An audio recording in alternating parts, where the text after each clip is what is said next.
Bonsoir à tous et à toutes. Dimanche soir, nous sommes le 12 avril et je vais faire une analyse technique sur l'homologue espagnol du CAC 40, c'est-à-dire l'IBEX 35, qui, comme son nom l'indique, cote 120 sociétés.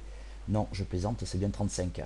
Alors pourquoi? Parce que je veux faire le point dessus au niveau du potentiel et des niveaux de retournement, mais aussi parce que je trouvais un petit cas d'école pour vous, quelque chose dont je parle souvent. Alors, je parle souvent de niveaux explosifs. Quand on arrive sur des niveaux explosifs, on a en cassure une forte accélération, en tout cas une accélération inhabituelle, euh, et donc on peut capitaliser dessus, mais ça veut aussi dire que le niveau, il est compliqué à passer. Alors ici, j'avais souvent parlé de l'IBEX, justement, j'avais commencé à en parler dès février parce que euh, je voyais qu'on était dessus, que c'était une résistance importante. Pourquoi? Alors, cette résistance-là, elle a pris naissance en juin 2014, d'accord? Je vous fais l'historique plus long, voilà.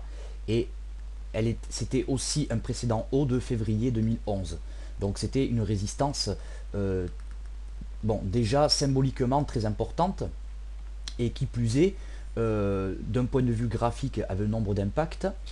Par contre, ce qu'il faut intégrer dans le fonctionnement d'une résistance ou d'un support, c'est ces réactions passées. C'est-à-dire l'interaction qu'il y a eu entre les prix et ce niveau. Ici, on voit que euh, les prix ont été systématiquement repoussés assez violemment. Ici, on faisait un double top qui, une fois validé, a repoussé les cours très violemment.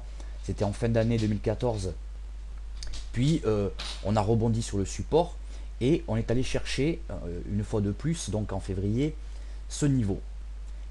Dont acte. On est dessus. Euh, il faut intégrer que cette résistance, elle est importante et qu'elle a eu une interaction violente par le passé quand même, et que c'est pas une résistance autour de laquelle on a forcément navigué. Et puis non, non, c'est une résistance qui a tapé et qui est partie sud, parfois assez violemment. Donc il faut bien intégrer que si ce niveau casse, il cassera de manière violente. Alors moi, quelque part par ici, j'avais commencé à dire, bon ben on est parti pour un pattern correctif, la résistance devrait casser. On avait une situation idyllique. Hein. Pourquoi? Parce qu'on avait des moyennes mobiles tout à fait parallèles, un RSI tout à fait haussier, un stochastique sans nul doute acheteur. Voilà. Et vous voyez que le breakout, quand il s'est fait ce jour-là, il s'est fait très violemment et il s'est fait dans du gros volume. Voilà.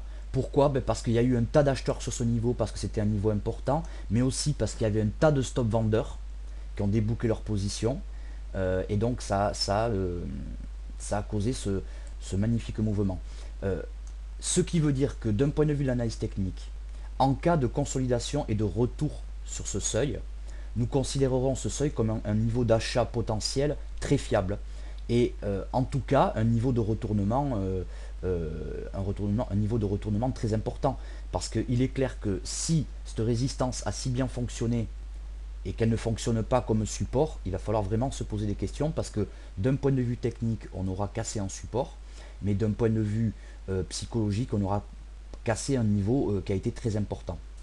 Voilà, donc c'était une petite aparté pédagogique dans ce que je voulais être une analyse technique, on va dire moyen-long terme. L'objectif, il est toujours à 12 180, qui était un point haut très important de janvier 2010, hein, et qui avait repoussé les cours sur le plus bas à 6000. Et ce, tant que au-dessus de, allez, 10 800, ok, en clôture mensuelle, ok. En dessous, neutralisation jusqu'à 9800, c'est-à-dire que j'adopterai un biais plutôt neutre, et il faudrait faire vraiment du coup par coup pour voir un peu comment évoluent les choses. Mais ce serait un signal négatif, et évidemment la cassure des 9780 euh, vraiment serait un niveau de retournement très long terme. Voilà, donc pour l'instant positif sur l'IBEX 35. Voilà, je l'ai toujours dit, c'est un indice que je suis régulièrement, au moins aussi régulièrement que le CAC.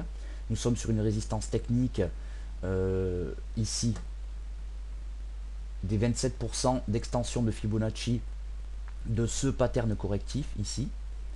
Voilà, puisque c'était bel et bien un pattern correctif, ça aussi je l'avais souvent mentionné. Et voilà, que dire de plus si ce n'est que pour l'instant nous garderons un biais haussier sur les indices européens. Je vous souhaite une bonne soirée et je vous dis à bientôt.